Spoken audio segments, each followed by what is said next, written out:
Haleluya, haleluya, puji Tuhan. Shalom, haleluya. Puji Tuhan, ya. Senang berjumpa dengan Bapak Ibu, saudara-saudaraku yang dikasihi oleh Tuhan Yesus Kristus. Dalam kesempatan yang berbahagia ini, ya, kita bisa berjumpa walaupun melalui udara internet, tapi kita percaya bahwa Tuhan Yesus melalui Roh-Nya yang kudus menguasai seluruh muka bumi, dan kita semua percaya mujizat masih ada. Haleluya, ya. Sampai jumpa di channel Yosef Iman Santoso, di mana melalui channel ini saya rindu untuk bisa menjadi berkat, ya, bagi banyak orang di akhir zaman ini, karena berita Injil harus diberitakan sampai ke ujung-ujung bumi, baru tiba kesudahan Yesus datang kembali yang kedua kali. Haleluya, ya. Selagi ada kesempatan, kita harus melayani Tuhan sesuai dengan karunia talenta yang Tuhan berikan terhadap kita semua. Haleluya, puji Tuhan. Bapak Ibu, saudara-saudaraku yang dikasihi oleh Tuhan Yesus Kristus, ya. Dalam kesempatan ini saya rindu untuk menyaksikan, ya, cinta kasih Tuhan, karunia-Nya terhadap hidup saya, sehingga sampai hari ini, detik ini, saya tetap bisa melayani Tuhan, dan kerinduan saya menjadi berkat bagi banyak orang. Nama Yesus ditinggikan dan dipermuliakan. Haleluya. Di samping saya akan bersaksi, saudaraku, ada hal yang penting nanti saya akan menjabarkan sesuai dengan kesaksian tadi, ya, berdasarkan kebenaran firman Tuhan, sehingga iman Bapak Ibu saudaraku yang dikasihi oleh Tuhan Yesus tetap kokoh berdiri dalam pondasi kebenaran firman yang luar biasa ini, ya. Sebab manusia hidup bukan dari roti saja, tapi dari setiap kebenaran firman Tuhan. Tubuh kita perlu makanan jasmani supaya tubuh kita sehat, makanan minuman, ya, tetapi roh kita perlu makanan juga, yaitu kebenaran firman Tuhan. Sehingga ketika roh kita kuat, kita akan menjadi saksi, dan kita akan menjadi berkat bagi banyak orang untuk kemuliaan nama Yesus. Haleluya, puji Tuhan. Bapak Ibu saudaraku yang dikasihi oleh Tuhan Yesus Kristus, ya. Pertama-tama saya akan ceritakan tentang latar belakang saya, ya, di mana saya pribadi adalah dilahirkan dari keluarga Kristen sejak kecil, ya. Bapak Ibu saudara-saudara saya semuanya adalah Kristen, ya. Saya anak nomor 4 dari 4 bersaudara. Saya anak yang bungsu, ya. Di dalam kehidupan kekristenan saya, ya, dari kecil, ya, saya sih, ya, sudah tahu Yesus itu Tuhan, ya, ya, mulai dari sekolah minggu, ya, diajar firman Tuhan, ke gereja, ya, katekisasi, ya, ya, semua sudah kami alami. Tapi satu hal, ya, saya merasa bahwa iman saya tidak bertumbuh secara maksimal, ya. Bahkan menurut saya imannya terlalu tipis, ya. Ya, jadi kekristenan hanya seperti, bagi saya pada waktu itu seperti tradisi, ya, hanya sekedar kebiasaan, tetapi tidak berjumpa Yesus secara pribadi, mengalami pribadi bersama Yesus. Sebagai manusia biasa tidak lepas dari problem, masalah, konflik, pergumulan di dalam kehidupan kita sebagai manusia, ya. Sejak prosesnya, kita pastilah terproses di dalam kehidupan kita sejak masa anak-anak, remaja, dewasa, ya. Kita sebagai manusia pasti mencari jati diri sebenarnya sebagai manusia, ya. Bergumul setiap manusia, ya, untuk mencapai sesuatu standar kehidupan yang normal dan berbahagia, ya, bisa bergaul, bisa beradaptasi dengan lingkungan, bisa bersosialisasi, bisa punya teman, dan sebagainya. Tapi ada suatu problem, ya, di dalam diri saya sebagai pribadi saya sendiri. Saya mempunyai kelemahan di dalam istilahnya di dalam mungkin konsep berpikir, atau mungkin dapat dikatakan iman yang dangkal dan tidak kuat, sehingga saya menjadi pribadi yang penakut sejak kecil,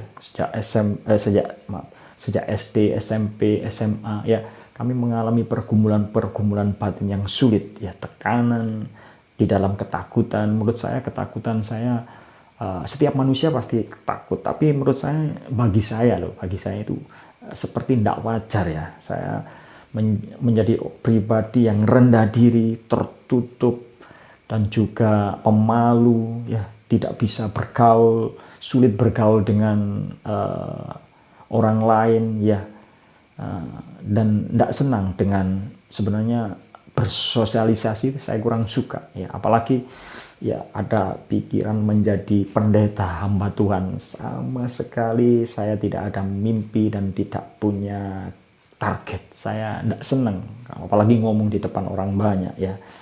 Itu hal yang menurut saya menakutkan ya. Tapi kalau detik ini Tuhan ya izinkan saya menjadi hambanya, wah itu kasih karunia yang luar biasa ya. Bisa menyampaikan kebenaran firman Tuhan, yaitu hal yang bagi saya pribadi mujizat ya. Nanti saya ceritakan kronologisnya ya. Jadi dalam pergumulan batin ya, jiwa ya, pemikiran yang serba negatif, saya sebenarnya sulit untuk mencari solusi ya. Ya, saya sih ya sudah berdoa lah ya. Tetapi bagi saya pada waktu itu memang kekristenan seperti belum mengakar kuat ya, seperti hanya kebiasaan, tradisi, dan liturgis yang diulang-ulang sehingga tidak bisa merasakan perjumpaan pribadi dengan Tuhan Yesus Kristus ya. Pengalaman pribadi itu belum kami alami pada waktu itu ya. Sebagai manusia biasa tidak lepas dari dosa sih. Setiap manusia pasti pernah berbuat dosa, baik melalui pikiran, tingkah laku yang tidak benar. Pastilah setiap manusia melakukan hal-hal tersebut ya. Dalam pergumulan batin saya untuk terlepas dari ketakutan pun sangat sulit saya lepaskan ya. Saya sulit terlepas dari hal-hal yang negatif tersebut ya. Bahkan saya kalau dari SD ya, kalau sekolah gitu sering sering menyendiri, pendiam gitu ya. Bukan hanya SD, SMP ya, SMA pun mengalami konflik seperti itu ya. Ya bagi saya hal yang tidak mengenakkan lah, pengalaman-pengalaman yang bikin saya ini trauma di dalam kehidupan, dan kadang-kadang juga merasa putus asa di dalam hidup ini. Dan pada waktu itu kalau saya takut ya, Bapak Ibu Saudaraku yang dikasih oleh Tuhan ya. Kalau ketakutan yang begitu mencekam, keluar darah di dalam hidung saya, mimisen ya. Dan juga timbul bercak-bercak merah di tubuh saya ya. Dan saya pernah mendengar ada teori yang mengatakan bahwa ketika orang dalam keadaan takut yang luar biasa itu pembuluh darah bisa pecah ya, keluar darah ya. Saya ketika ketakutan yang melebihi batas ya, saya kadang-kadang keluar darah di dalam di hidung saya ya. Dan saya ingat ya setelah saya lepas ya dari ketakutan itu, saya ingat tentang pergumulan Yesus ya. Yesus ketika mau disalib ya di Taman Getsemani, dia akan berpeluh darah. Saking takutnya Yesus berpeluh darah, pembuluh darah itu bisa berkeringat darah ya. Jadi saya tidak paham pada waktu itu apakah ini ketakutan ini saya merasa ini kok anak-anak lain tidak merasakan, tidak separah yang saya hadapi ya. Saya betul-betul stres dan depresi pada waktu itu. Tapi puji Tuhan ya, ketika masalah itu menyerang pribadi saya, biasanya orang bisa lari ke iblis atau macam-macam ya. Tapi saya berusaha untuk mencari Tuhan Yesus ya. Saya berusaha untuk mengejar Tuhan melalui doa, melalui pembacaan firman. Saya begitu rindu dan haus akan kebenaran firman Tuhan ya. Memang kita percaya bahwa ketika orang percaya Yesus sudah dilahirkan kembali dan darah Yesus sudah menyucikan. Tapi proses pertumbuhan itu tentang iman belum maksimal sehingga tetap traumatis ya. Ketakutan ini tetap ada di dalam kehidupan saya. Saya sulit lepas ya. Ya, di dalam menghadapi masalah-masalah yang saya rasakan ya. Hal yang cukup membuat saya ini tidak bahagia, tidak sejahtera di dalam dunia ini. Akhirnya saya berusaha untuk mencari Tuhan Yesus sungguh-sungguh ya, melalui doa ya, melalui pembacaan firman Tuhan ya, didoakan hamba-hamba Tuhan. Saya percaya itu ada poinnya, tapi saya tidak bisa berubah secara signifikan dan juga secara maksimal ya. Ketakutan itu sulit untuk terlepas ya. Ya, jadi menurut saya itu karena pemahaman firman yang kurang betul-betul bisa secara baik dan sempurna saya bisa terima. Itu kadang-kadang inilah yang membuat dilema bagi kita orang-orang percaya bahwa kita masih bisa ketakutan yang tidak wajar walaupun kita sudah Kristen ya. Tapi dalam proses pencarian akan Tuhan ya, Tuhan itu baik ya. Ketika kita berdoa pasti Tuhan itu sanggup memberikan solusi. Dan satu hal ya, Bapak Ibu Saudaraku yang dikasihi oleh Tuhan Yesus Kristus, dalam pergumulan yang luar biasa yang dimana saya sulit untuk keluar dari ketakutan yang menurut saya itu abnormal, yang tidak wajar itu ya, semua saya percaya Tuhan izinkan ya untuk memproses saya untuk suatu saat menjadi hambanya ya. Dan satu hal yang merubah konsep berpikir saya pada waktu itu adalah saya ketika membaca ayat firman Tuhan, yaitu yang terdapat di dalam Yakobus pasal 4 ayat 7 ya. Ya Bapak Ibu Saudaraku yang dikasihi oleh Tuhan, yang berbunyi seperti ini ya. Sebentar saya akan bacakan ya. Di dalam kitab Yakobus pasal yang keempat ayat 7, inilah firman Tuhan yang merubah ya hidup saya dari pribadi yang penakut menjadi pribadi yang bisa terlepas dari jerat-jerat ketakutan itu ya. Di sini mengatakan seperti ini. Yakobus 4 ayat 7 mengatakan, karena itu tunduklah kepada Allah dan lawanlah iblis, maka ia akan lari daripadamu. Saya ulang, karena itu tunduklah kepada Allah dan lawanlah iblis, maka ia akan lari daripadamu. Ya, ayat ini betul-betul menjadi rema ya di dalam kehidupan hidup saya secara pribadi, di dalam pola berpikir ya. Yang ya firman Tuhan itu kan ada logos, ada rema ya. Logos itu yang tertulis, sedangkan rema itu yang bisa menimbulkan pewahyuan ya, sehingga bisa dibuka ya secara ajaib melalui kuasa rohnya yang kudus, melalui kebenaran firman Tuhan ya. Jadi di dalam Yakobus pasal 47 itu seperti sesuatu yang membuat saya ini pikiran saya terbuka ya.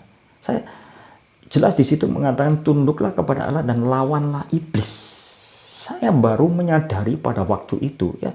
Saya dulu ya baca firman Tuhan ya, ada khotbah tentang iblis, tentang surga, tentang neraka, tapi tidak sepaham ketika pada waktu itu saya memahami firman Tuhan dalam Yakobus 4:7.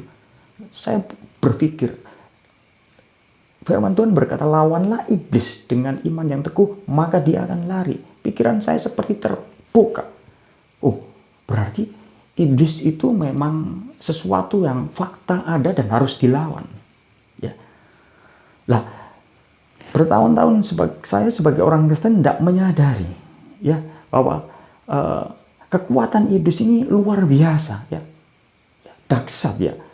Tapi saya percaya kuasa Tuhan lebih dahsyat dan lebih luar biasa. Tapi pekerjaan iblis tetap ada di muka bumi ini, ya, karena firman Tuhan banyak menerangkan, mengupas bahwa keberadaan eksistensi iblis itu ada. Sejak saat itu, ya puji Tuhan, ya, saya mulai belajar untuk merubah pola berpikir, ya, yang dimana saya dulu banyak berpikir negatif, ya, negative thinking, ya, hidup yang serba ketakutan. Saya istilahnya seperti menyerah, gitu loh, ya, tidak istilahnya melawan ketakutan itu. Dan saya tidak paham kalau iblis bisa menyerang pikiran manusia, ya. Dan kita percaya bahwa Tuhan Yesus melalui karyanya yang luar biasa, kita ketika percaya Yesus sudah lahir baru, ya. Roh kita sudah dilahirkan kembali, tetapi jiwa kita tetap harus diperbarui, ya. Roma 12 ayat 2 mengatakan bahwa hendaklah kamu berubah di dalam akal budimu, ya. Jangan serupa dengan dunia, tapi berubah melalui akal budi. Jadi dari ayat itu semakin paham bahwa iblis bisa menyerang sistem atau cara berpikir manusia, sehingga manusia kalau tidak paham dan tidak hidup di dalam kebenaran firman Tuhan pasti kalah. Mulai pada waktu itu saya betul-betul bersukacita seperti inilah jawabannya. Jadi saya mulai menyerang iblis dengan kekuatan firman, ya. Saya mulai pelajari tentang Tuhan Yesus dan juga saya pelajari tentang iblis dan peranannya, cara kerjanya di dalam dunia ini, ya. Maka dari pemahaman firman Tuhan itu, saya mulai belajar memegang firman Tuhan dan melawan iblis dengan iman, dengan kata-kata iman, dengan kata-kata profetik dan bertindak, ya. Saya dulu mengalami bahwa saya ini orang yang tidak berdaya, tidak istilahnya bisa sebagai manusia yang wajar, bisa hidup secara normal, ya, menjadi pribadi yang tidak hidup di dalam ketakutan, tapi hidup di dalam kemenangan, kebebasan. Akhirnya saya rindu mempunyai mimpi, visi untuk menjadi orang yang bisa menjadi berkat bagi banyak orang, ya. Dari kejadian itu, saya mulai mengeterapkan firman Tuhan di dalam hidup saya. Saya mulai, kalau firman Tuhan berkata berdoa, ya kita berdoa. Kalau firman Tuhan berkata menyembah, saya sembah sungguh-sungguh. Firman Tuhan berkata puasa, saya juga puasa, ya. Firman Tuhan mengatakan melayani. Mulai dalam target kerinduan tersebut, akhirnya saya betul-betul bisa dirubah cara konsep berpikir saya dengan firman Tuhan dan berusaha melakukan kebenaran firman Tuhan, dan saya mengalami kebebasan yang luar biasa, ya. Jadi yang dulu penakut menjadi pribadi yang bisa istilahnya bergaul, bisa beradaptasi dengan lingkungan, bisa bersosialisasi, dan bisa apalagi puji Tuhan menjadi hamba Tuhan yang bisa memberi pencerahan kebenaran firman Tuhan dan menjadi inspirasi bagi banyak orang, ya. Akhirnya setelah saya menemukan kebenaran firman Tuhan itu, saya punya kerinduan Tuhan, ya.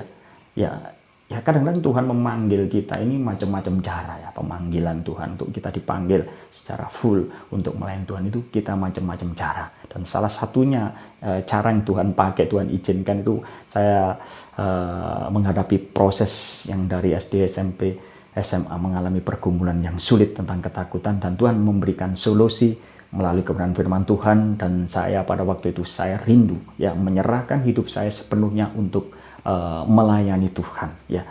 Saya rindu memberitakan bahwa Yesus itu ada dan benar nyata dan bukan dongeng. Firman Tuhan juga adalah fakta yang luar biasa, tetapi satu hal saya rindu juga menerangkan dan bahwa iblis itu juga berbentuk roh spirit ada, dan itu iblis adalah pribadi oknum yang jahat dan licik yang berusaha untuk menghancurkan kehidupan manusia di muka bumi ini, dan itu harus kita lawan, bukan dengan kuat gagah kita, dengan kepandaian kita, dengan harta kita, dengan ketampanan, kecantikan kita, dengan gelar. Iblis tidak takut. Iblis paling takut dengan orang-orang yang mempunyai iman di dalam nama Yesus Kristus dan melalui kebenaran firman Tuhan, ya. Bapak Ibu Saudaraku yang kasih dalam nama Yesus, ya, Sebenarnya saya tidak bisa menceritakan tentang detail-detail ketakutan. Menurut saya itu sesuatu yang tidak mengenakkan lah sejak saya bergumul pada waktu SD. Seperti saya sebenarnya merasa menderita lah. Saya tidak bisa ceritakan dengan bahasa karena bahasa kita cukup terbatas ya. Betapa tidak enaknya hidup di dalam keterpurukan ketakutan. Jadi saya semakin sadar bahwa iblis itu sungguh-sungguh ada, ya, dan betul-betul fakta yang nyata. Ketika saya memegang firman Tuhan melawan iblis, kemenangan demi kemenangan terjadi. Ya, bahkan peperangan rohani itu sebenarnya ada. Ya, bahkan ketika saya tahu sudah kebenaran firman Tuhan, saya berperang melawan dunia roh, kegelapan, ya, melalui peperangan rohani, melalui doa, pujian, penyembahan, ya. Pada waktu tidur pun kadang-kadang ya,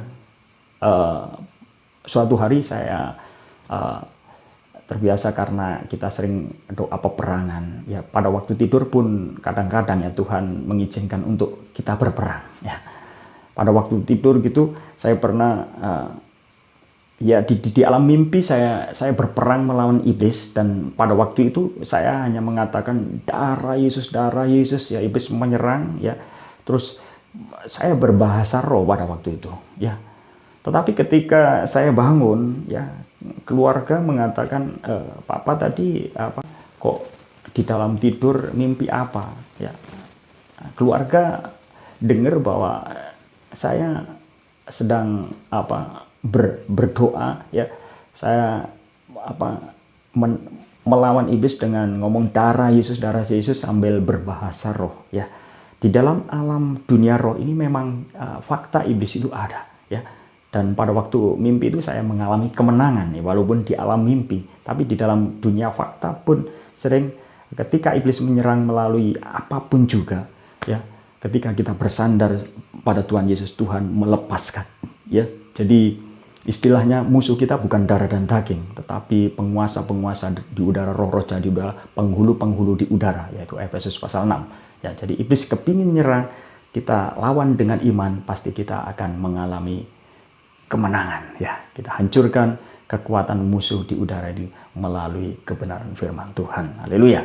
Ya, Bapak Ibu Saudaraku yang kasih dalam nama Yesus, kalau saya sekedar bersaksi tanpa kebenaran-kebenaran firman Tuhan yang istilahnya akurat, Bapak Ibu saya percaya kurang maksimal untuk memahami dengan lebih baik dan lebih sempurna. Maka dalam kesempatan ini saya akan membagikan kebenaran firman Tuhan sebelum saya nanti akan mengakhiri kesaksian saya. Sebab sangat penting firman Tuhan. Sebab kalau kita hanya sekedar kesaksian-kesaksian tanpa firman Tuhan yang disampaikan, kita akan juga kehilangan berkat, karena pondasi kita adalah kebenaran firman Tuhan ya. Kita bahas tentang apakah iblis itu benar-benar ada, dan gimana kita melawan dan kita bisa menang atas perangkap-perangkap iblis di dalam dunia, dan kita menjadi orang-orang yang bisa berguna bagi banyak orang, menjadi berkat dan bisa mempermuliakan nama Yesus. Haleluya ya. Bapak Ibu Saudaraku yang kasih dalam nama Yesus, seperti tadi yang berkata bahwa di dalam Yakobus mengatakan bahwa Yakobus pasal 4 ayat 7 mengatakan seperti ini, karena itu tunduklah kepada Allah dan lawanlah iblis, maka ia akan lari daripadamu. Ya, jadi untuk bisa menang mengatasi iblis harus tunduk kepada Allah, artinya menghargai, menghormati Tuhan ya. Tanpa kita menyadari bahwa eksistensi Tuhan itu ada, keberadaannya, dan kita harus tunduk, kita harus menyembah Dia. Kita bukan menjadi orang yang sombong atau pongah, tidak memerlukan Tuhan, kita akan pasti kalah terhadap serangan iblis. Kita lawan dengan iman ya. Di dalam 1 Petrus pasal 5:7, sadarlah dan berjaga-jagalah, lawanmu iblis berjalan seperti singa yang mengaum-ngaum, ingin menelan kepada orang yang dapat ditelannya ya. Dan di situ mengatakan lawanlah iblis, lawanlah dengan iman yang teguh, pasti dia akan lari. Haleluya. Ya. Bapak Ibu, Saudaraku yang kasih, kita akan membahas tentang apakah iblis bisa menyerang pikiran manusia, ya. Di sini dijelaskan bahwa di dalam 2 Timotius pasal 1 ayat 7 ya, kita belajar Bapak Ibu ya. 2 Timotius pasal 1 ayat 7. Ya, kita sabar karena untuk mencapai suatu berkat yang maksimal, kita menjadi pemenang dan mengalahkan iblis, kita perlu fondasi firman Tuhan.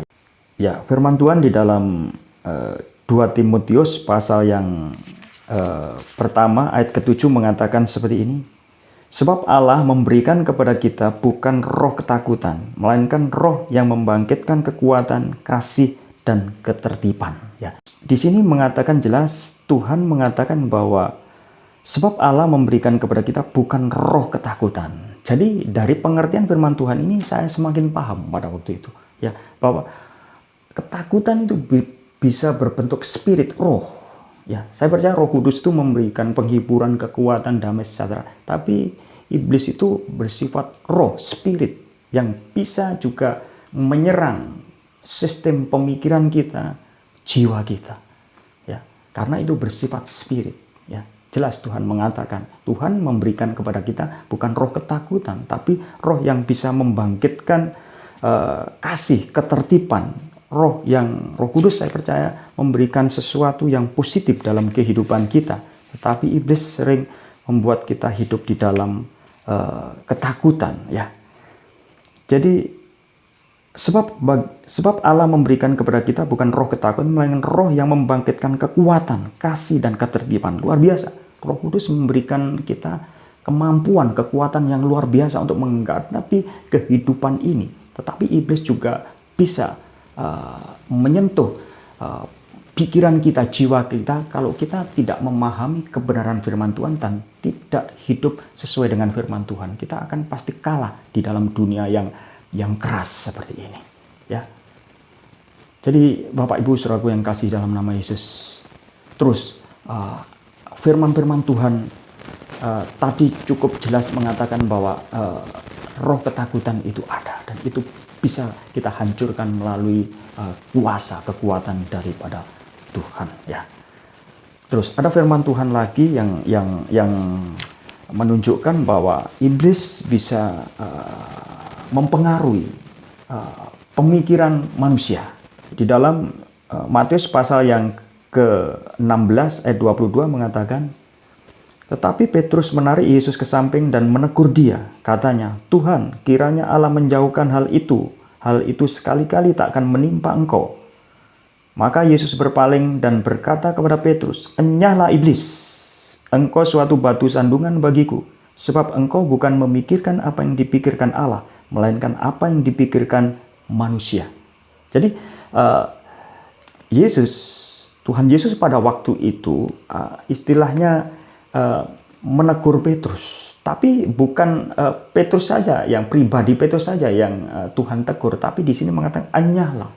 Berarti ada oknum pribadi lain yang Tuhan tengging, yaitu Tuhan usir, ya, yaitu enyahlah engkau iblis. Ya. Jadi Petrus sebenarnya istilahnya berusaha supaya Yesus tidak mengalami penderitaan, ya, sepertinya benar, ya, tapi cara berpikir Petrus beda dengan pikirannya Tuhan. Ya. Bahkan iblis di situ memprovokasi, menyerang pikiran Petrus sehingga mempunyai pola berpikir yang salah, bukan pikirannya Tuhan. Ya. Bahkan Tuhan Yesus mengatakan, enyahlah engkau iblis, engkau bukan memikirkan apa yang dipikirkan Allah, melainkan apa yang dipikirkan manusia. Dari kebenaran firman Tuhan ini kita menyadari bahwa iblis bisa menguasai cara berpikir kita. Nah, jadi Petrus di situ pada waktu itu juga murid Yesus, ya, dekat Yesus. Tapi bisa juga konsep berpikir yang salah, yang ditunggangi iblis bisa menyerang Petrus. Ya, ya puji Tuhan, ya Petrus dekat Yesus sehingga Petrus akhirnya menyadari bahwa pemikiran-pemikiran itu salah. Ya, begitu juga dalam hidup kita, kadang-kadang kita berpikir benar menurut ukuran kita, tapi belum tentu menurut ukuran Tuhan. Ya, kadang-kadang iblis mempengaruhi pola berpikir kita, ya, melalui situasi, ya, melalui kondisi tertentu sehingga pola berpikir kita bisa salah, ya. Jadi iblis nyerang bisa, kalau kita sekedar iblis memperlihatkan diri, kita bisa tengging di dalam nama Yesus pergi. Tapi iblis yang paling sulit untuk dilawan, menyerang pola berpikir manusia, ya.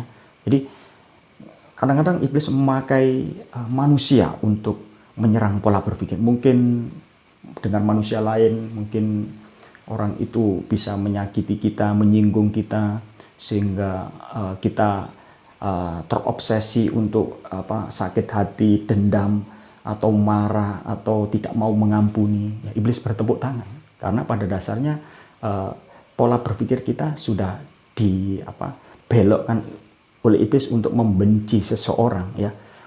Padahal firman Tuhan berkata bahwa berkati musuhmu, berdoalah untuk musuhmu, ya. Jadi ketika kita ada benih-benih dendam, benih-benih hati yang tidak mau mengampuni, iblis di situ sudah jelas menyusup, ya. Berpikir kita negatif, ya. Jadi jelas dari fakta di dalam 2 Timotius tadi bahwa roh ketakutan itu ada, ya. Yesus sendiri ngomong, bahkan mengusir iblis yang menguasai pikiran Petrus. Dari firman-firman Tuhan itu jelas di sini disebutkan bahwa iblis itu ada. Terus yang berikutnya, apakah iblis itu betul-betul bisa menyerang pikiran manusia? Ya, kita buka di dalam 2 Korintus pasal 10 ayat 4 sampai yang kelima. Ya, di dalam 2 Korintus pasal 10, kita belajar 2 Korintus pasal yang ke-10 ayat 4 sampai yang kelima.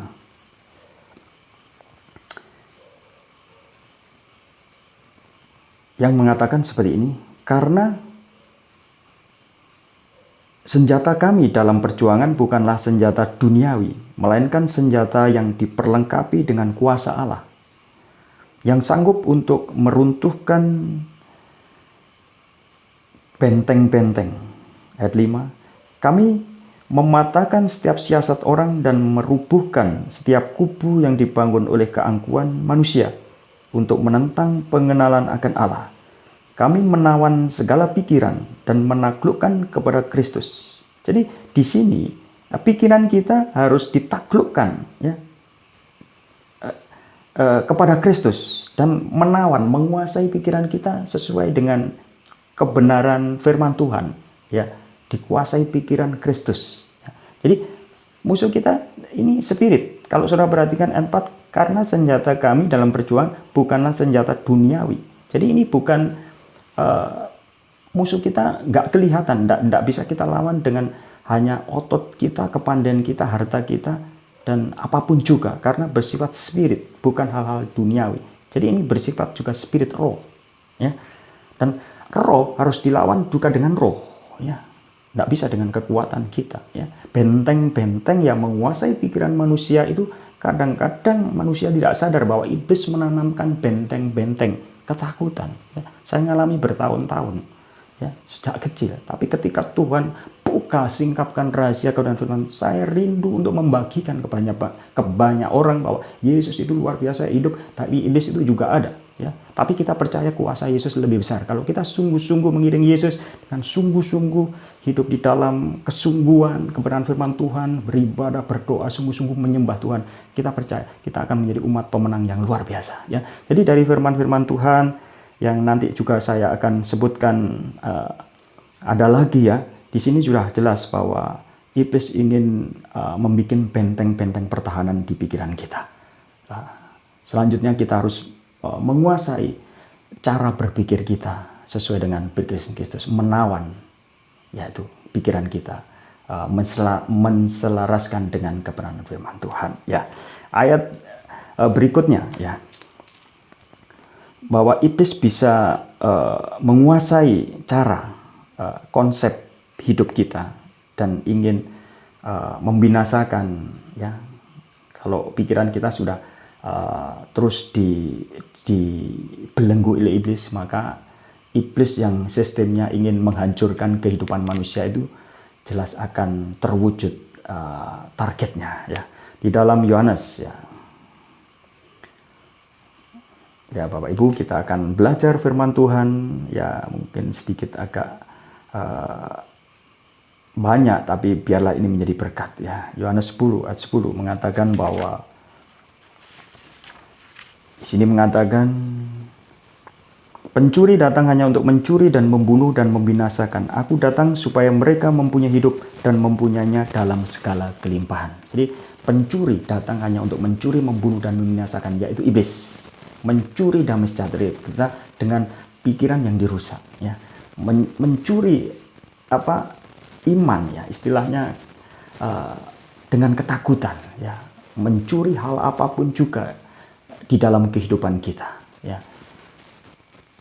Dan tujuannya yaitu membinasakan manusia ya. Tapi puji Tuhan, tadi di ayat pertama mengatakan, bagian pertama di pasal 10 ayat 10 mengatakan Yesus datang untuk memberikan hidup dan hidup di dalam kelimpahan. Jadi Tuhan memberikan kelimpahan, damai sejahtera, pikiran yang jernih, pikiran yang murni, pikiran yang bisa mempermuliakan nama Yesus, dan kita bisa menang di dalam dunia ini ya. Ya.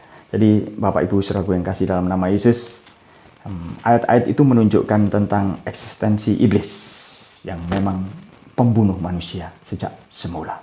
Tapi kita tidak perlu takut karena Yesus berjanji akan memberikan hidup dan hidup dalam kelimpahan. Ya, firman Tuhan di dalam Efesus pasal 6 ayat 10 mengatakan, akhirnya hendaklah kamu kuat di dalam Tuhan, di dalam kekuatan kuasanya. Ya, kenakanlah seluruh perlengkapan senjata Allah supaya kamu dapat bertahan melawan tipu muslihat iblis.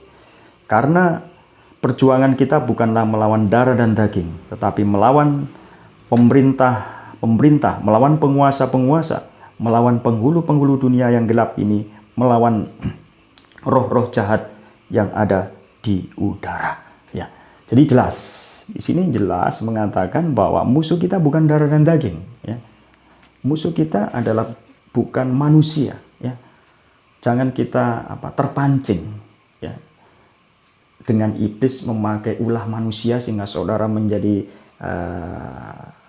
konsentrasi hidup saudara bukan kepada si perusak yaitu iblis, tetapi ke manusianya ya. Itu kita akan terbuang energi kita ya. Kita sakit hati, kita tidak mau mengampuni, kita marah. Sebenarnya iblis bertepuk tangan ketika saudara benci seseorang ya. Lepaskan kebencian itu. Jelas firman Tuhan, musuh kita bukan darah dan daging. Berkati musuhmu dan berkati juga orang-orang yang menyakiti hati. Ampuni. Pembalasan itu bukan di pihak kita, tetapi itu urusannya Tuhan. Dan kita berdoa supaya kita belajar untuk mengasihi sesama kita. Haleluya. Ya. Jadi Bapak Ibu Saudaraku yang kasih dalam nama Yesus, dasar-dasar firman Tuhan itu yang bisa membuat kita semakin paham bahwa iblis itu ada. Ya, terus gimana caranya kita menang mengatasi iblis? Ya, tadi memang di dalam Yakobus 4:7 harus dilawan. Tetapi kita harus belajar juga firman-firman Tuhan yang lain supaya pondasi iman kita kokoh di dalam dunia ini. Ya, firman Tuhan di dalam Injil Yohanes pasal 1 ayat 12, tetapi semua orang yang menerimanya diberinya kuasa supaya menjadi anak-anak Allah, yaitu mereka yang percaya di dalam namanya. Ya. Jadi ketika kita percaya kepada Yesus, kita diberi kuasa, otoritas sebagai anak Allah untuk menghancurkan kekuatan musuh yang ada di udara, yang seperti di Efesus pasal 6 ayat 10 tadi mengatakan bahwa perjuangan kita bukan mudah melawan penghulu-penghulu yang jahat, penguasa di udara, roh-roh jahat di udara, itu iblis. Dan gimana kita bisa mengatasi? Pertama, kita harus tahu posisi kita, bahwa ketika kita percaya Yesus, roh kita sudah dilahirkan kembali, ya. Jiwa belum. Jiwa itu mengalami proses ya, pembaruan di dalam Roma pasal 12 nanti saya terangkan. Ya. Tubuh juga ketika saudara percaya Yesus tidak berubah, tetapi roh ini sudah lahir baru. Tapi kalau jiwa, tubuh ini tidak dikuasai, jiwa tidak dilatih sesuai dengan, kita tetap akan menjadi orang Kristen yang kalah. Ya. Karena nggak memahami firman Tuhan. Ya. Jadi di sini jelas bahwa kita pertama untuk bisa menang mengatasi iblis yang menyerang pikiran, posisi hati saudara, pikiran saudara harus tahu bahwa kita adalah anak-anak Allah yang luar biasa, mempunyai kuasa otoritas untuk menghancurkan kekuatan musuh yang ada di dunia iblis dan mengalami kemenangan di dunia ini. Ya, Bapak Ibu, saudaraku yang kasih dalam nama Yesus, kita semakin paham ya setelah saya terangkan di samping kesaksian saya tadi ya, bisa menang mengatasi musuh di udara yaitu iblis yang menyerang pola berpikir. Jadi supaya kita menang ya, kita harus tahu posisi kita bahwa kita ini anak-anak Allah yang diberikan otoritas kuasa untuk menghancurkan kekuatan musuh di udara ya. Setelah itu kita memahami hal itu, kita lawan ya, seperti di dalam Yakobus 4:7, iblis harus dilawan ya. Kita jangan pasif ya, kita harus aktif untuk melawan, karena di dalam doa Bapa kami juga disebutkan, janganlah membawa kami ke dalam cobaan, lepaskan kami daripada yang jahat. Doa Bapa kami dipanjatkan setiap hari ya. Jadi peperangan rohani ya di dalam hidup ini harus kita lakukan setiap hari ya. Jadi kita memang sudah menang melalui darah Yesus. Kita mempertahankan kemenangan Tuhan berikan ya. Kita jangan lengah, sebab iblis tetap mencari celah untuk menyerang kita. Di dalam 1 Petrus pasal 5:7 mengatakan bahwa juga kita harus melawan iblis dengan iman ya. Jadi hal itu perlu kita lakukan. Setelah itu kita pun harus menyadari semakin dalam tentang ketakutan, dan supaya kita tidak dicengkram ketakutan ya. Sebab kalau kita takut, terjadi apa yang kita takutkan ya. Karena ada dunia spirit yang akan menyerang hidup kita ya, di balik ketakutan itu. Kadang-kadang manusia tidak sadar ketika takut biasa, jadi dia tidak berjuang untuk lepas dari ketakutan tersebut ya. Seperti di dalam kitab Ayub ya, pasal yang ketiga ayat 25 mengatakan seperti ini. Kitab Ayub pasal yang ketiga ayat 25. Karena yang kutakutkan itulah yang menimpa aku, dan yang kucemaskan itulah yang mendatangi aku. Saya ulangi, di dalam Ayub pasal yang ketiga 25. Karena yang kutakutkan itulah yang menimpa aku, dan yang kucemaskan itulah yang mendatangi aku. Ya, jadi ketika manusia takut, ya, ketika cemas, itu akan terjadi sesuai dengan apa yang dia takutkan. Ya, jadi saya percaya Ayub adalah orang yang benar, yang saleh. Ya, tapi dalam hal tentu mungkin ada celah ya. Tuhan memang izinkan untuk memproses imannya Ayub ya. Manusia tidak ada yang sempurna 100% benar ya. Walaupun salah benar, pastilah ada sesuatu lubang dan celah. Maka kita harus menyadari hal itu. Kita tidak boleh angkuh, sombong, dan merasa rohani kuat, tidak bisa jatuh. Kita harus betul-betul berusaha jaga. Seperti Daud lengah ya. Yang lain berperang, dia istilahnya tidak fokus untuk juga ikut andil dalam peperangan pada waktu menghadapi musuh. Akhirnya iblis memakai perangkap Batseba sehingga runtuhlah iman Daud, terjadi sesuatu yang mengerikan ya. Jadi kita harus tetap rendah hati ya, tetap eksis, tetap ada intimasi dengan Tuhan ya, dengan banyak berdoa, dengan banyak membaca firman, dan tetap melayani Tuhan ya. Jadi satu hal yang saudara tahu kisah Ayub ya, saudara bisa baca sendiri bagaimana Ayub anak-anaknya bisa mati, dan harta bendanya bisa istilahnya terhilang begitu banyaknya. Bahkan Ayub sakit, tapi puji Tuhan Ayub kembali kepada pola berpikir yang benar, bahwa Allah itu sanggup memulihkan, Allah sanggup mengampuni, Yesus sanggup memberikan kelimpahan, dan Ayub dibolehkan karena Ayub sudah bertobat, merubah konsep berpikir yang benar sesuai dengan kebenaran firman Tuhan. Haleluya. Ya. Jadi saudaraku yang kasih dalam nama Yesus, ayat yang lain ini berhubungan dengan pola berpikir ya, dimana kalau pikiran kita tidak sinkron dengan firman Tuhan, kita akan menjadi orang-orang Kristen yang kalah ya. Dimana pikiran saudara itulah diri saudara sendiri, diri kita ya. Di dalam kitab Amsal pasal 23 ayat 7 mengatakan seperti ini ya. Amsal pasal 23 ayat 7 mengatakan seperti ini.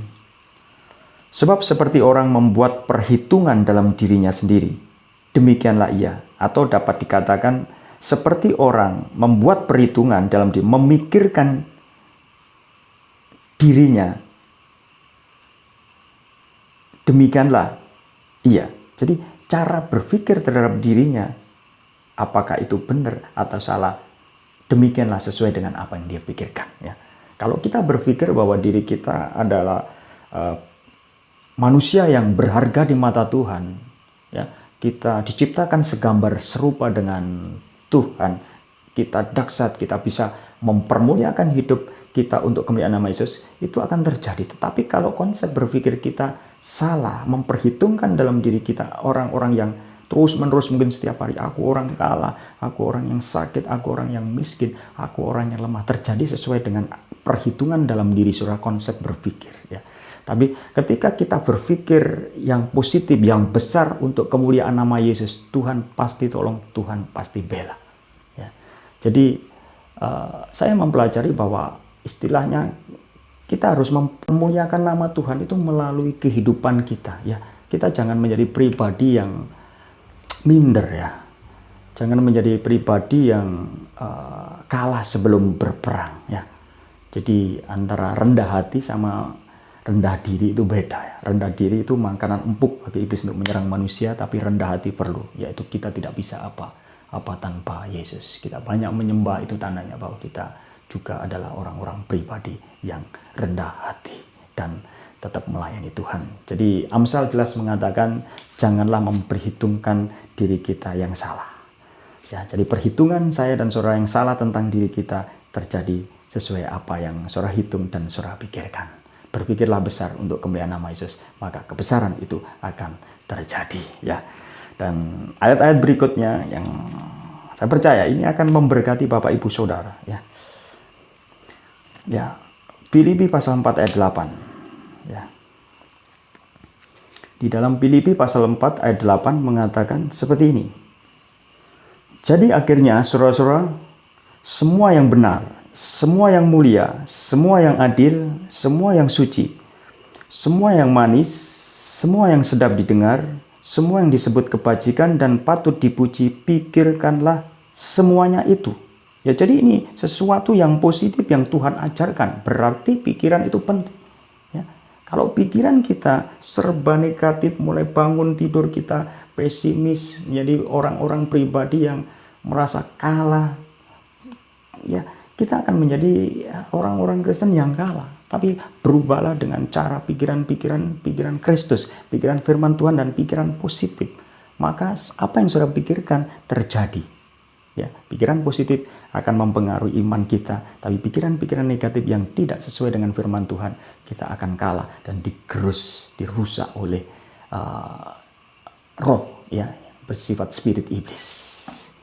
Ya, dari firman Tuhan itu kita semakin paham bahwa musuh kita, ya, sebenarnya bukan yang kelihatan, tapi musuh kita adalah dunia roh yang tidak kelihatan yang harus kita lawan dengan kekuatan firman Tuhan. Ya.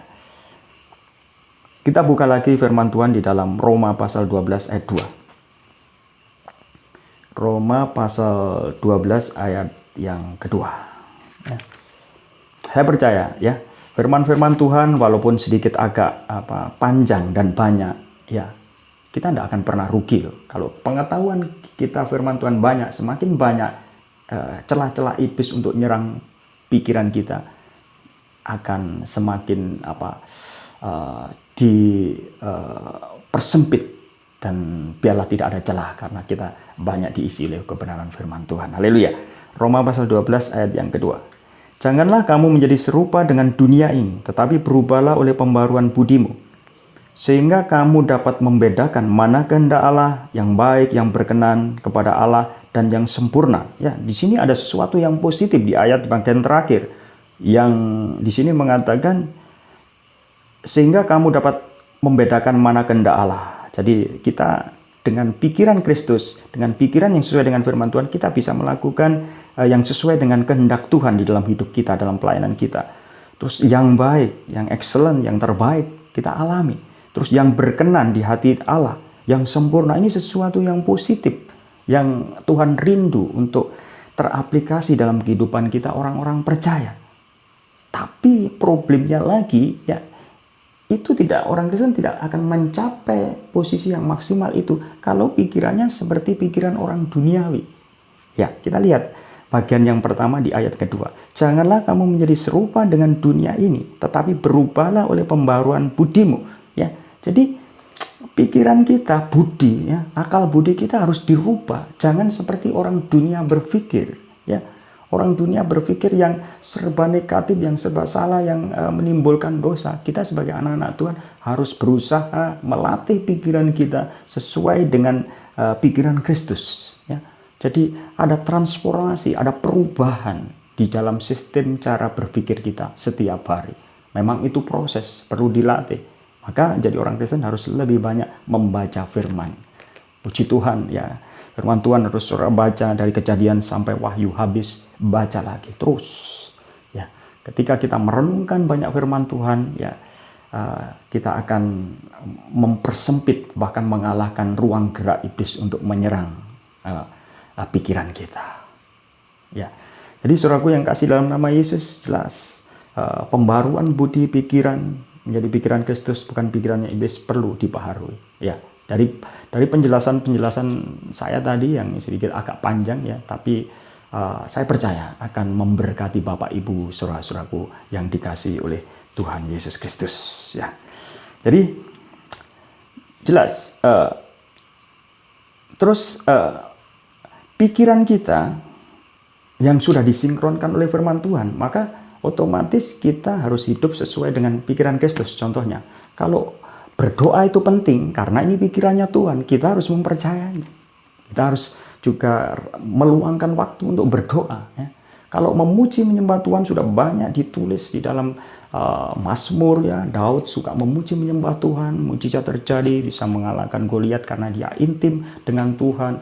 Maka Daud mengalami kemenangan. Ya, jadi praktekkan, jadi bukan sekedar teori. Menyembah Tuhan penting, sembah sungguh-sungguh. Ya. Berdoa penting, berdoa sungguh-sungguh. Baca firman Tuhan itu karena ini pikiran Kristus, baca firman Tuhan. Melayani Tuhan itu penting, kita layani Tuhan. Ya. Saudaraku yang kasih dalam ini, di samping kita menguasai pola berpikir di dalam pikiran kita sesuai dengan kebenaran firman Tuhan, kita praktekkan. Contohnya nyembah, saudaraku. Di dalam 1 Samuel pasal 16 ayat 23, ya, kita sebentar baca. Kita lebih banyak firman Tuhan, lebih diberkati, ya. 1 Samuel pasal yang ke-16 ayat 23. 1 Samuel pasal 16 ayat ke-23 mengatakan, dan setiap kali apabila roh yang daripada Allah itu hingga pada Saul, maka Daud mengambil kecapi dan memainkannya. Saul merasa lega dan nyaman, dan roh yang jahat itu undur daripadanya. Ternyata dari kebenaran firman Tuhan, roh itu bersifat spirit jahat. Tidak ada roh yang di luar Roh Kudus itu roh yang baik, pasti jahat. Ya, ketika roh kegelapan mengikat Saul, Daud memainkan kecapi, memuji menyembah Tuhan, roh kegelapan itu akan hancur. Ya, jadi hadirat Tuhan, presence of God itu bisa menghancurkan kekuatan musuh di udara.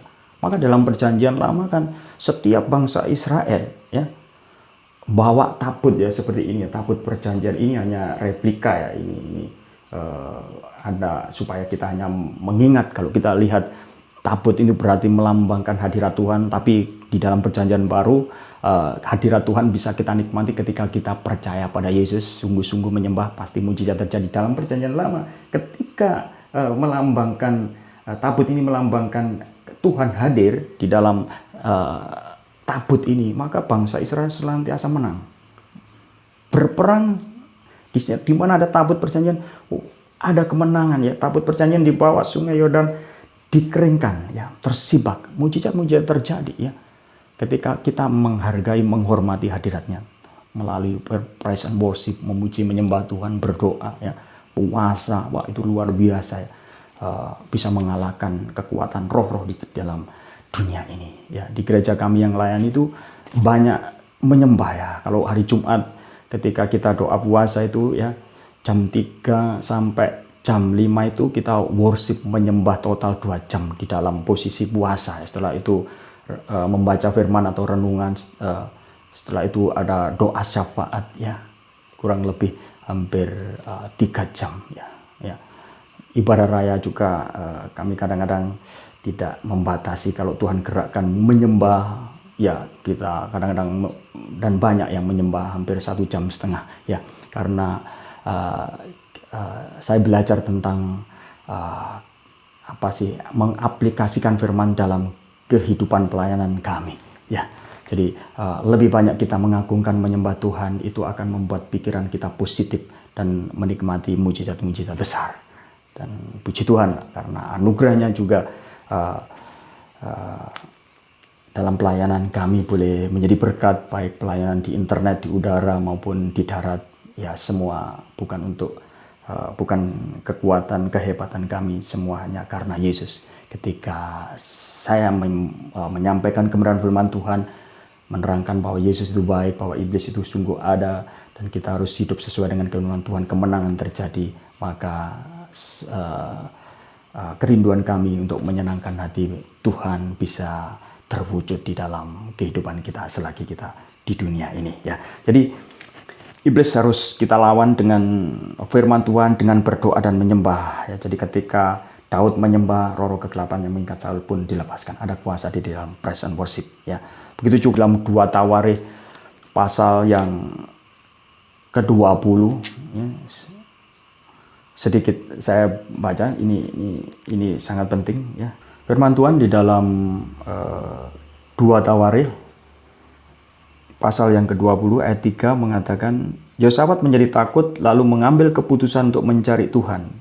Ia menyerukan kepada seluruh Yehuda supaya berpuasa. Ini agak panjang, saudara bisa baca sendiri ya. Tetapi di situ jelas menggambarkan ketika manusia dalam keadaan takut, dia mengambil sikap yang positif, cari Tuhan, atmosfer yang positif terjadi.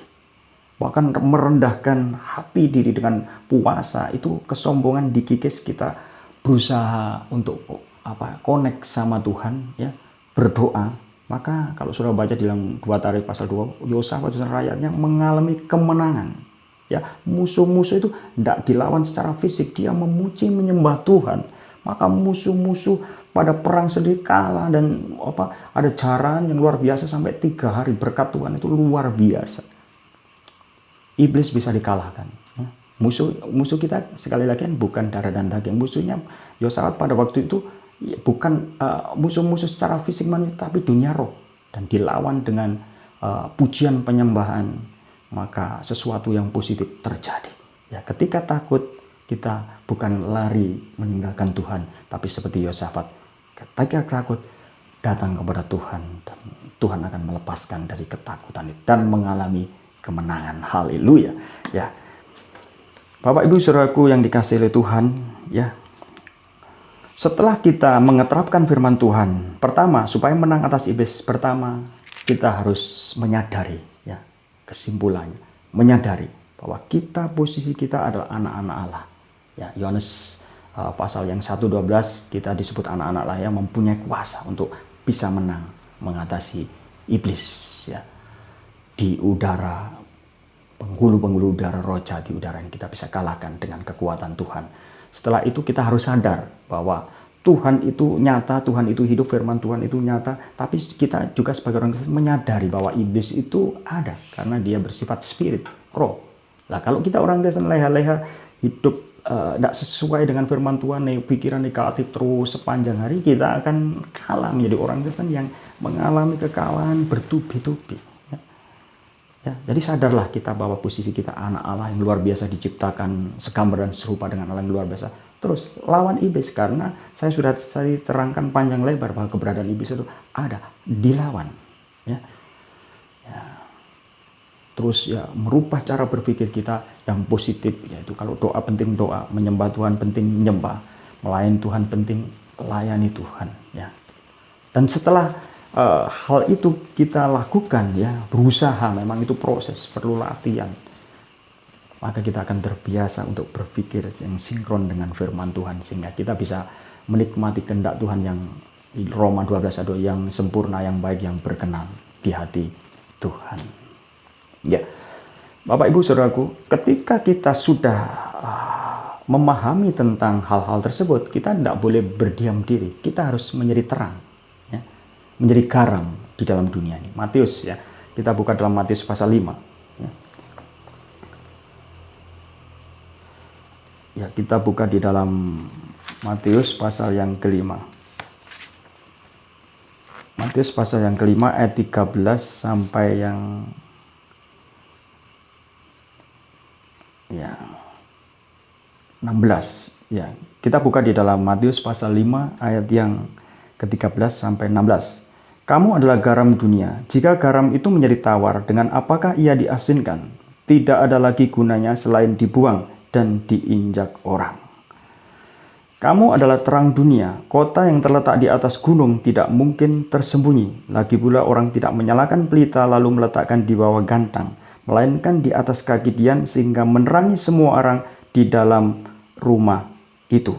Demikianlah hendaknya terangmu bercahaya di depan orang, supaya mereka melihat perbuatanmu yang baik dan memuliakan Bapamu di surga. Setelah saudara mengalami perjumpaan dengan Tuhan Yesus, mengalami kemenangan karena mengubah konsep berpikir yang dunia berubah menjadi konsep berpikir pikiran Kristus, kemenangan itu sudah terjadi. Tapi satu hal, pesan saya sebagai hamba Tuhan, salurkan berkat itu, beritakan kepada dunia bahwa nama Yesus luar biasa, dan buka kedoknya iblis supaya iblis bisa dipatahkan dan iblis tidak mengambil untung atas ketidakmengertian kita tentang kebenaran firman Tuhan yang sudah saya jawab. Jadilah terang, jadilah garam, sesuai dengan talenta-talenta yang Tuhan berikan. Sekali lagi, saudaraku, kita jangan terbawa oleh perasaan yang salah, ya, antara rendah hati dan rendah diri. Ya.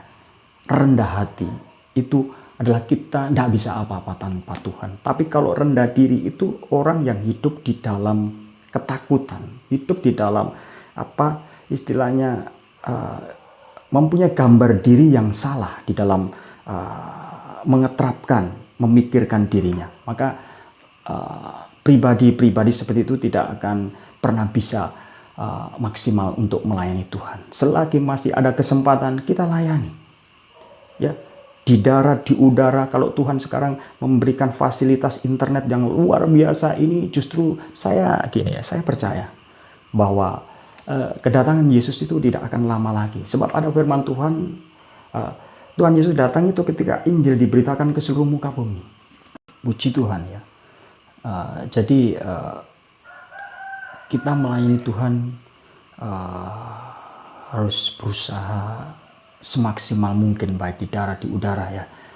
Karena juga melalui internet ini berita Injil secepatnya akan disebarluaskan ke seluruh muka bumi, ya. Jadi menurut saya sih internet itu seperti pisau, ya. Pisau itu bisa digunakan untuk masak atau keperluan-keperluan yang positif, tetapi pisau itu bisa juga untuk melukai diri kita atau membunuh orang lain. Jadi tergantung gimana kita menyikapi internet, ya. Kalau kita gunakan fasilitas ini yang Tuhan izinkan terjadi di muka bumi melalui teknologi, melalui karya manusia, saya percaya semua dalam rencana kehendak Tuhan untuk kerajaan Tuhan diberitakan di seluruh muka bumi.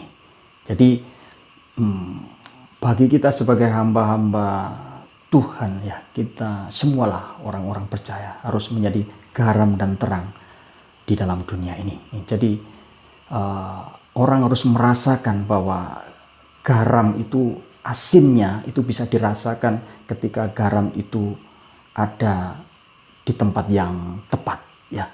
Kalau garam contohnya di dapur, ya, garam itu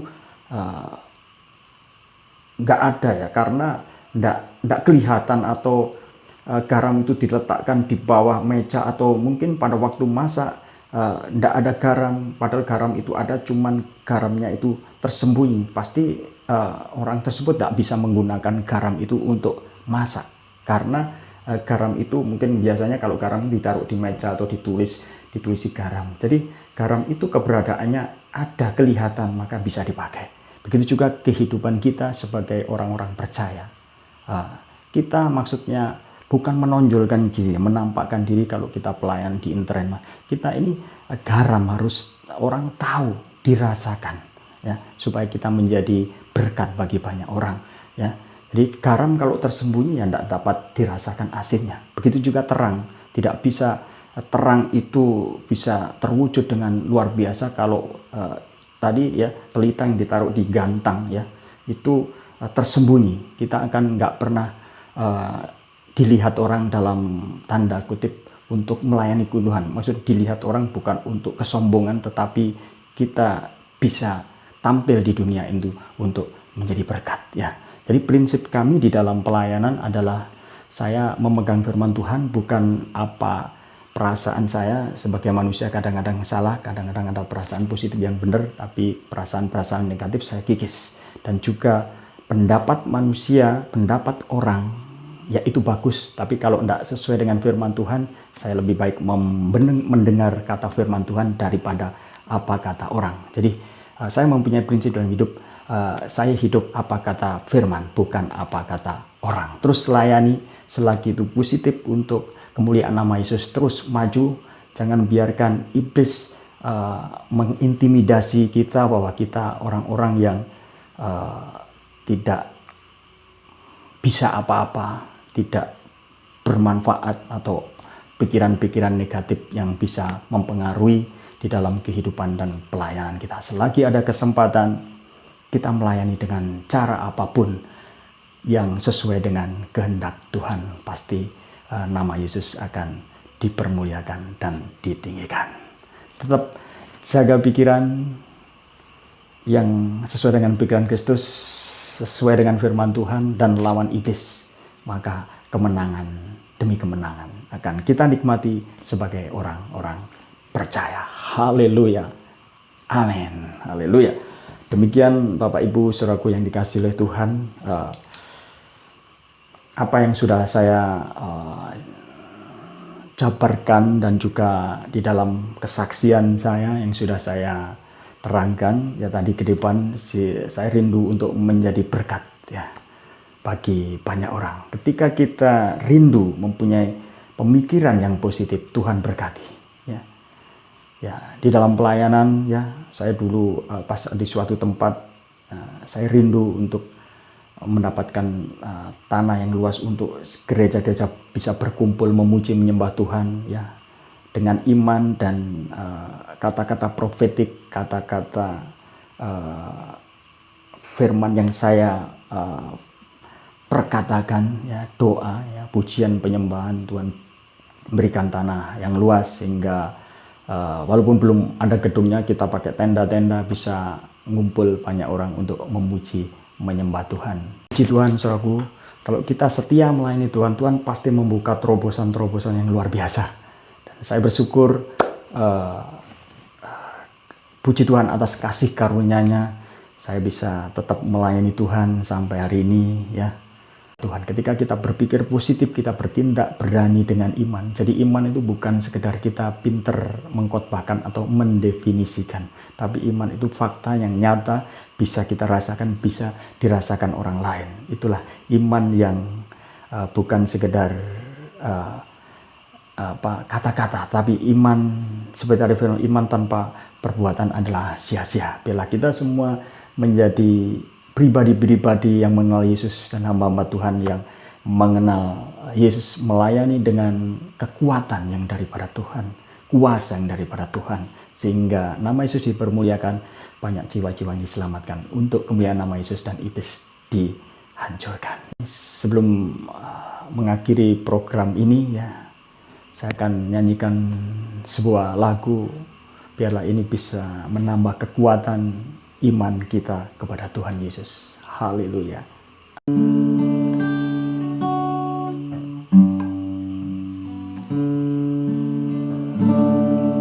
Ku tidak takut, sebab Kau besertaku.